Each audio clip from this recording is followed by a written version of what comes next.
primero que tenemos que manifestar es, en esta gráfica, pues se ve de una manera clara un estado de cualquier organización. Y esos estados pues son muy comunes, ¿no? Arquitecturas totalmente fragmentadas, fracturas en el manejo de la información, problemas con las tecnologías, grandes conflictos en materia de las aplicaciones de las metodologías de riesgos, controles, etcétera. Y eso cuando hablamos de una, pero pueden haber muchas. Y si a esto le sumamos todas las presiones de tipo regulatorio, pues es muy fácil que las organizaciones empiecen a tener los modelos que vemos en el costado izquierdo. Eso es natural que en la medida en que las organizaciones van madurando, vayan teniendo unas desviaciones del deber ser, y esos son aspectos que las distintas prácticas de gobierno y cumplimiento siempre lo ponen sobre la mesa. Los grandes desafíos, entonces, en términos de la productividad, es cómo las compañías pueden moverse de los estados que ven ustedes al lado izquierdo hacia el costado derecho. Esos son desviaciones que las empresas tienen que corregir. Y nosotros lo entendemos en forma general como desviaciones de la productividad. Una desviación de la productividad es cómo reducir sus costos, cómo aumentar sus ingresos. Es decir, es todas estas desviaciones que atentan contra la generación de ingresos, la rentabilidad, el crecimiento, nuevos mercados, nuevos clientes, etcétera. Todas son desviaciones de la productividad y en ese sentido las prácticas internacionales de gobierno y de cumplimiento básicamente lo que dicen es, si esta fuese nuestra caja de herramientas, ¿qué tendríamos que hacer entonces para mejorar esas condiciones de productividad? Estos saltos de madurez son ejercicios que comprometen a todo el mundo. Y cuando yo digo que comprometen a todo el mundo, comprometen también a los auditores internos. ¿Por qué los auditores internos? Porque estamos básicamente en el desafío de entender dónde hay desviaciones, por qué se producen las desviaciones, entonces cuáles son las causas primarias y secundarias que afectan las desviaciones y en forma general, cuáles serían entonces las recomendaciones que se podrían plantear para lograr esas condiciones de productividad a las cuales nos estamos refiriendo. Ese concepto de gobierno y cumplimiento, pues, tiene una definición internacional que se refiere básicamente a capacidades. El concepto de gobierno y cumplimiento no es un estado de ser estático, sino absolutamente dinámico. Aquí en la derecha se ve la OCDE, que es la organización que ha venido estableciendo prácticas internacionales sobre el concepto mismo de gobierno, riesgo y cumplimiento, y aquí vemos como dos grandes variables que son importantes considerar. A la izquierda, el concepto de gobierno es un aseguramiento, que es lo que se llama la capacidad de gobernanza, que es el nido de la auditoría interna. O sea, la auditoría interna tiene su puesto de origen en lo que se llaman las capacidades de gobernanza y concretamente en el elemento de aseguramiento, porque lo que hace es cerrar ese ciclo en el cual el que gobierna emite una directriz, una política, el que gestiona la lleva a cabo y el que asegura garantiza el logro o por lo menos advierte las desviaciones para señalar cuáles serían las recomendaciones que se tienen que acometer. Ese es un concepto tremendamente claro en términos de lo que se considera como gobernanza en el marco de las prácticas internacionales de gobierno, riesgo y cumplimiento, y no lo podemos perder de vista porque, insisto, ahí en ese punto que se llama aseguramiento, vamos a encontrar la importancia de la competencia de la auditoría interna y cómo genera valor, digamos, a todos esos componentes que vemos de gobierno y aseguramiento que se llaman las capas o las instancias de la gobernanza. Si vamos hacia la derecha, en las esferas, se ven tres conceptos que se llaman el desempeño, el riesgo y el cumplimiento. El desempeño, el riesgo y el cumplimiento se reconoce también como otra capacidad que se llama la capacidad de desempeño basado en principios, que es como la razón de ser del negocio. O sea, ¿para qué están hechos los negocios? Los negocios no están hechos por definición para tener o no tener gobernanza. La gobernanza lo que determina es la capacidad de conseguirlo en las condiciones de alta productividad y menores riesgos, menores costos, etcétera. Entonces, lo que vemos a la derecha, que se llama esa capacidad de desempeño basado en principios, se refiere en desempeño al logro de los objetivos, se refiere al riesgo considerando o abordando todos los elementos inherentes a la incertidumbre, y en el tema de cumplimiento, en la última capa, está lo que se llama la forma de actuar con integridad. Ese es un concepto internacional también que se llama la capacidad de desempeño basada en principios, logro de objetivos, abordando la incertidumbre y actuando con integridad. Observen entonces cómo en la gráfica ahí vemos esas dos capacidades puestas de manera muy interesante. La gobernanza, que es absolutamente transversal a todo el concepto de desempeño basado en principios. Eso quiere decir que yo hago gobernanza sobre el desempeño, gobernanza sobre el riesgo y gobernanza sobre el cumplimiento. Pero estas tres gobernanzas no son independientes. El logro de objetivos, abordando la incertidumbre y actuando con integridad están estrechamente ligados. Esa es la razón por la cual una organización, cuando propone un objetivo, el paso inmediato es establecer cuáles son los riesgos, las oportunidades, amenazas que enfrentará en términos de un quehacer o una nueva acción o responsabilidad que va a tener que acometer. Y en el cumplimiento es aquellas prácticas o aquellos requerimientos externos o internos en marcos de normatividades o políticas instructivos internos que le imponen a la organización una serie de límites obligatorios y voluntarios sobre la forma de proceder.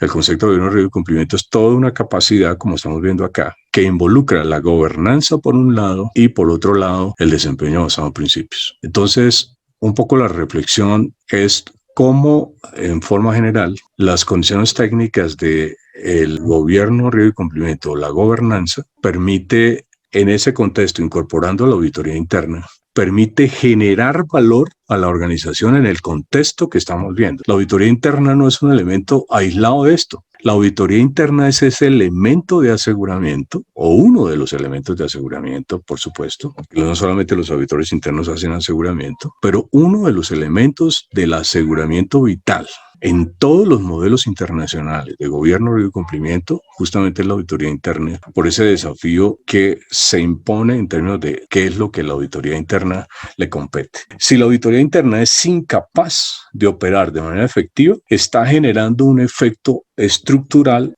en la condición de gobierno, riesgo y cumplimiento hacia la productividad que la empresa necesita. Esa es la razón por la cual siempre se habla del modelo de auditoría interna en contextos de generación de valor, que es un aspecto así de claro planteado, digamos, en los estándares internacionales de auditoría.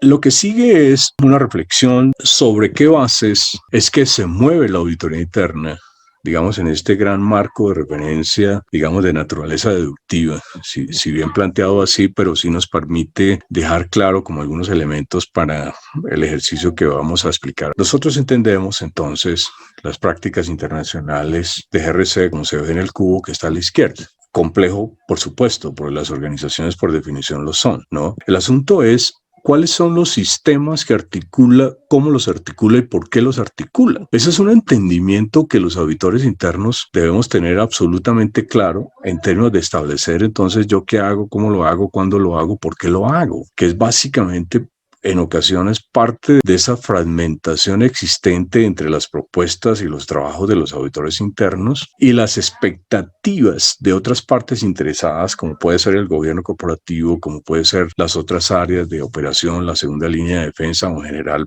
partes interesadas externas, cuando le imponen a las auditorías una serie de compromisos y responsabilidades en términos de qué se espera de las auditorías. Si vemos el modelo de la izquierda, el cubo nos permite hacer una precisión tremendamente interesante y es la siguiente.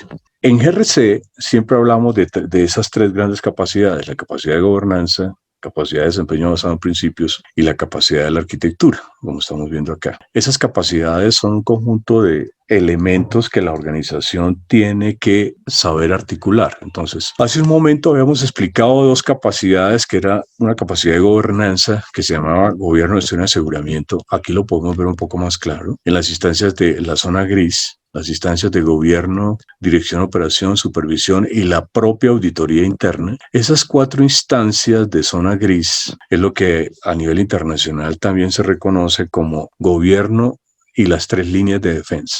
Esos son capacidades de gobernanza. Eso es un elemento que en sí mismo debe ser objeto de medición, valoración, madurez, seguimiento, etcétera, porque es una variable o un conjunto de variables muy estratégico en estos ejercicios de alcanzar niveles de productividad, las entidades financieras, por ejemplo, la capacidad de gobernanza perfila el riesgo institucional que la empresa pueda llegar a tener. Hay muchas empresas que quiebran por condiciones de gobernanza, bien porque no funcionó el aseguramiento, bien porque el gobierno directivo no está básicamente siendo sensible con la problemática desde el punto de vista de las políticas e instructivos que hay que aplicar, o bien porque la gestión no está haciendo lo que tiene que hacer.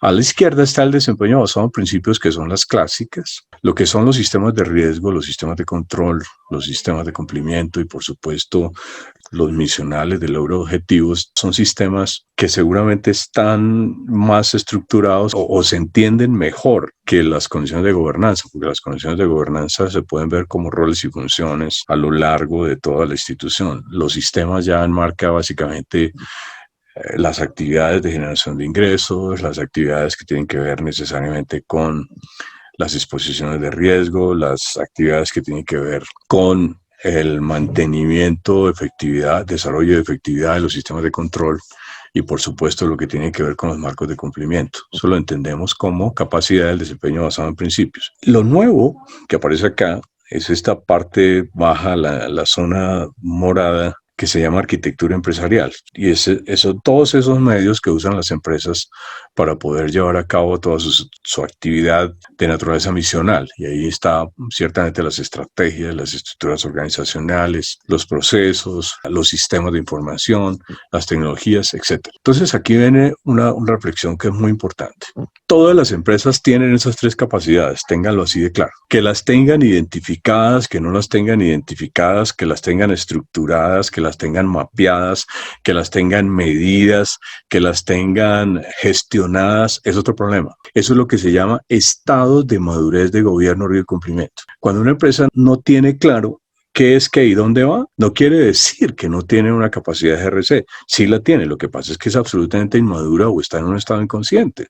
Esos procesos de madurez que vemos aquí de la forma de integrar cosas o elementos o piezas o ejes que se ven de manera armónica son los grandes desafíos que GRC le impone a las organizaciones. Es decir, entiéndase, compréndase dónde está, qué tiene que mejorar, cómo lo tiene que mejorar, etc. Si la empresa no es consciente de esto, por lo menos los auditores internos tiene que serlo, porque parte de los grandes desafíos de los modelos de auditoría interna es cómo llevan a cabo estrategias en el marco de su competencia y su responsabilidad que le permita a la organización optimizar estas condiciones de productividad. Y esa es ciertamente una de las razones por las cuales todos estos elementos o estas prácticas de GRC se ponen en el corazón de las grandes tareas o acciones o respuestas o intervenciones que en forma general los auditores internos tienen que poner en acción. Miren ustedes el eje de auditoría en el cubo del costado derecho. Si yo pusiera el cubo de auditoría, voy a poner el cubo de auditoría ahí y voy a pintarlo gráficamente. ¿Qué espera GRC de la auditoría interna? Pues observen ustedes, la auditoría interna es la última capa, primero, que cierra la gobernanza. O sea, ya lo expliqué hace un momento. La auditoría interna es ese elemento de aseguramiento que cierra ese trípode de gobierno, gestión y aseguramiento, lo repito, de manera que la auditoría interna, primero desde el punto de vista de gobernanza, es una instancia fundamental para optimizar todas estas responsabilidades de gobierno, dirección, operación y por supuesto supervisión. De manera clara, es importante decirlo, esa es la razón por la cual desde el punto de vista de la gobernanza, la auditoría interna se reconoce como la tercera línea de defensa. La tercera línea de defensa básicamente lo que dice es esa línea de defensa que tiene la capacidad de darle elementos a los gobiernos, a los consejos de directores o a la alta gerencia sobre aquellos grandes temas que será necesario enfrentar. Lo vamos a llamar desviaciones que la empresa tiene que enfrentar en términos de optimizar las condiciones de productividad desde cualquiera de las definiciones concretas que se pueda entender como productividad. Reducir costos, mitigar riesgos, optimizar los controles, lograr eficiencias, etc. Ahora, cuando yo veo la auditoría frente a la arquitectura, es que en las evaluaciones de auditoría, cualquier esfuerzo que hace la auditoría tiene que ver con alguno de los elementos de arquitectura, porque sobre qué base es que va a ser su evaluación, o sobre tecnologías, sobre información, sobre organización y procesos, sobre estrategia, todo junto, etcétera. O sea, la variable de arquitectura es una variable fundamental para poder desarrollar el examen.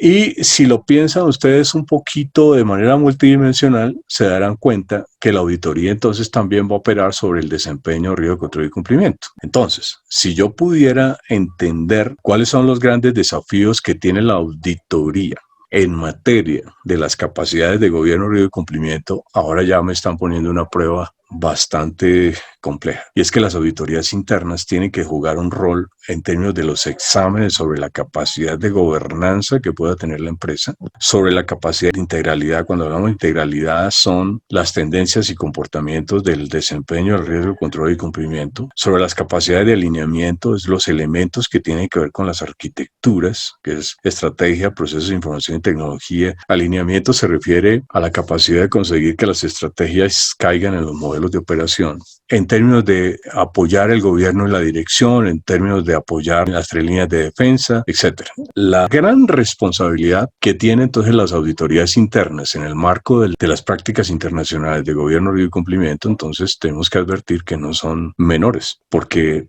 visto como con esa perspectiva que estamos proponiendo, el modelo de auditoría interna debe ser capaz de poder apoyar estos distintos frentes que estamos exponiendo en forma general.